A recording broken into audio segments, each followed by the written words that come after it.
Good morning, ladies and gentlemen.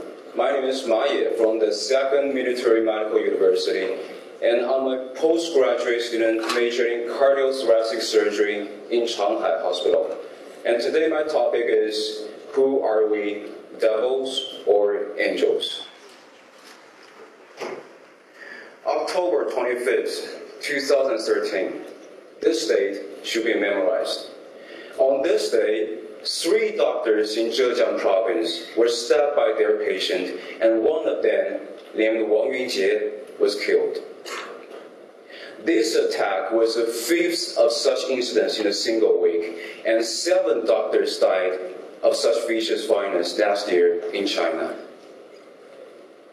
My doctor friends appointed to change the profile picture on those social networks into black and white. They post fierce words and urgent appeals to express their anger, their sorrow, and even desperation. Memorial activities are also launched spontaneously across the nation in a peaceful atmosphere. And after those memorial activities, every medical practitioner had to wipe their tears dry and control their sadness and even fear to get themselves ready for serving their next patient. We all hope that this death could be the last one, and the related department could attach adequate importance to the working and living environment of Chinese doctors. But what about the reaction of public? Actually, this vicious violence also got ubiquitous attention from the general public, and I picked up some hottest comments after those news coverage. What did you see? Full of accusation and abusive words against doctors, and even compliment on that murder. It seems that we deserve what we had experienced, and it seems that we should pay our dignity and even lives for those problems the patient encountered during hospitalization. Doctors wish that this death could wake up people's conscience, but the public hope to wake up doctors' conscience through such a kind of death. What a contradiction. Doctors have been pushed to the opposite side of patient. Well, 30 years ago, we defined doctor-patient relationship as a paternalistic model, which means that doctors played a predominant role in that model, and their decisions were just complied with by patients. But now things have changed, and we have entered a patient-centered model, involving greater patient control, reduced physician dominance, and more mutual participation. However, nothing changed on public perception.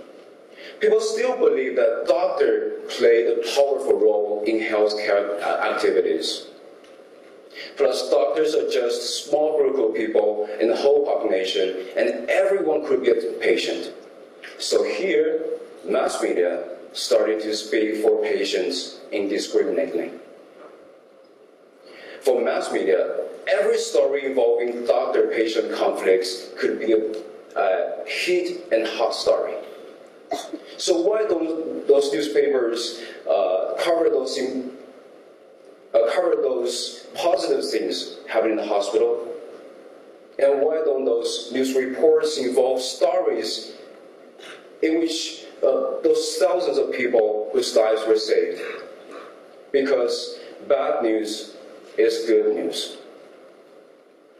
The motive of mass media is to sell their publication and grasp readers' eyes. Journalists are not professional, so they need comprehensive investigation to interpret facts accurately. But they often do not have enough time or patience to do that, or do not want comprehensive investigation at all.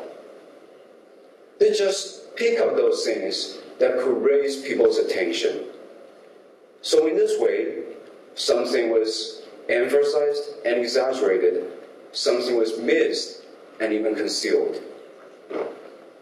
Mass media never accused doctors directly, They never express their own judgments. They just send you with some negative and even wrong information, titled with striking and astonishing words, which could influence your judgments, which consequently influence your behavior in real life. So in this way, image of doctor in public mind is changed. People think that doctor is a kind of decent and easy job with high salaries. They complain about our poor attitude. And they even believe that patients have to use red envelopes to get better medical service. And they even conceive that what doctors have done is some sort of excessive treatment just for kickbacks from those pharmaceutical sales representatives. Doctors are demonized. And our white coats are painted in black. People started to hate doctors. When they come to the hospital seeking for a doctor's help, they bring their hostility to the hospital. And once their demands are not well satisfied, tragedy may happen. And on the other side, doctors are also getting more and more self-protective. We are entrapped in a vicious circle, and we become devils in public mind. So what is wrong with Chinese doctors? I still remember that just 1 year ago, one of the greatest doctors among us who saved thousands of people with liver cancer was prized Moving China Award of 2011. I still remember that 5 years ago, over 50,000 doctors gathered in Sichuan province and consisted of a critically important force in the rescue work. We were called soldier and guardian of life on televisions and newspapers. I still remember that 10 years ago, a terrible infectious disease spread throughout the nation.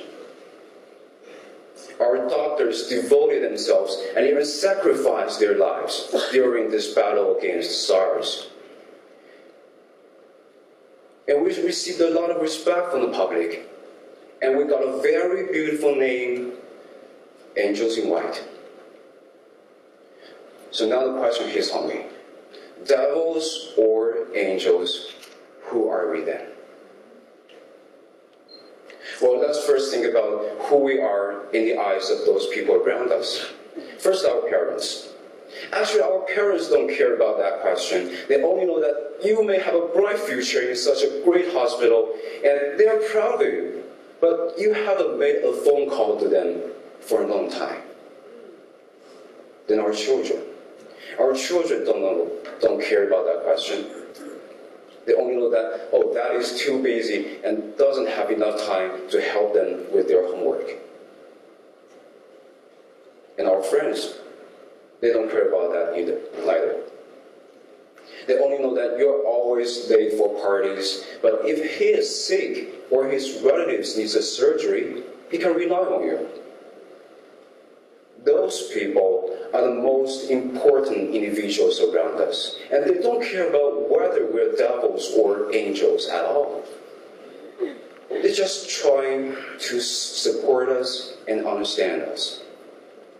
So what about ourselves? Who are we in our own mind? Well, let's get back to this date. October 25th, 2013. What were you doing on that day?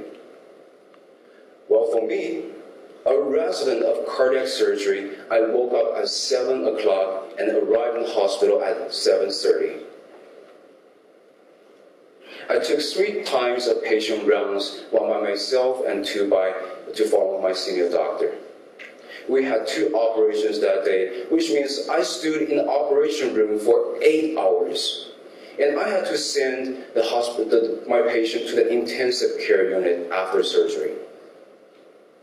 Then I was able to have my dinner, but just around the hospital because work was not over yet. I had to get back to the hospital to finish those endless medical records and preoperative conversations. And after that, I went back to the intensive care unit to watch on my patients until they got stable. When I came back home, it's 11 p.m. Then I did some washing and reading and went to bed at 1 o'clock.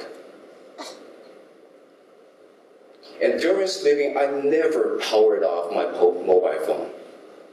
Cardiac surgeons are always afraid of phone calls from the ward at night because it means that you should get to the hospital as soon as possible and may spend your whole night staying beside your patient's bed. Actually, things like that happen almost every day, and maybe no person will be interested in the tiny and boring work.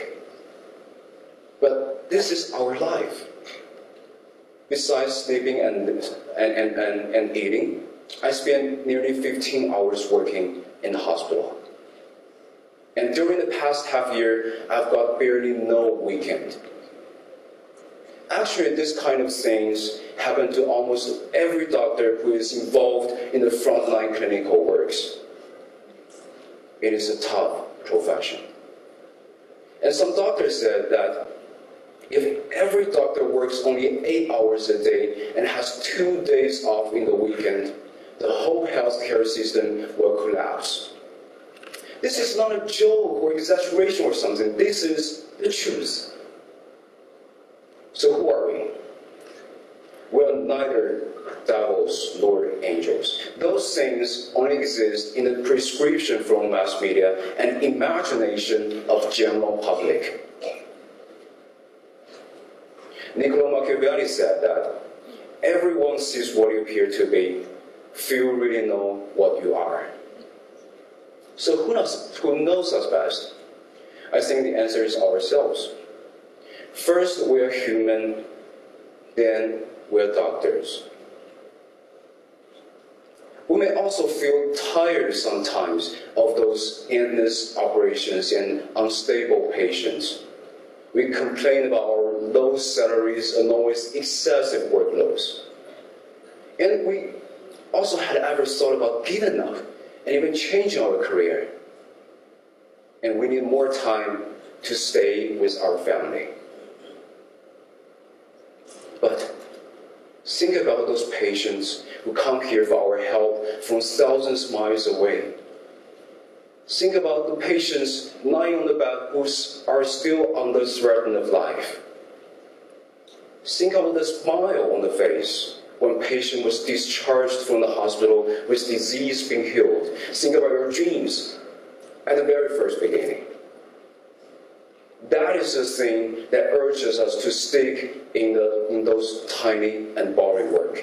That is the thing that makes up our lives. Where there are patients, there are doctors. We're not angels or devils. So who are we? My answer is, we are just ourselves, and we do what doctors should do.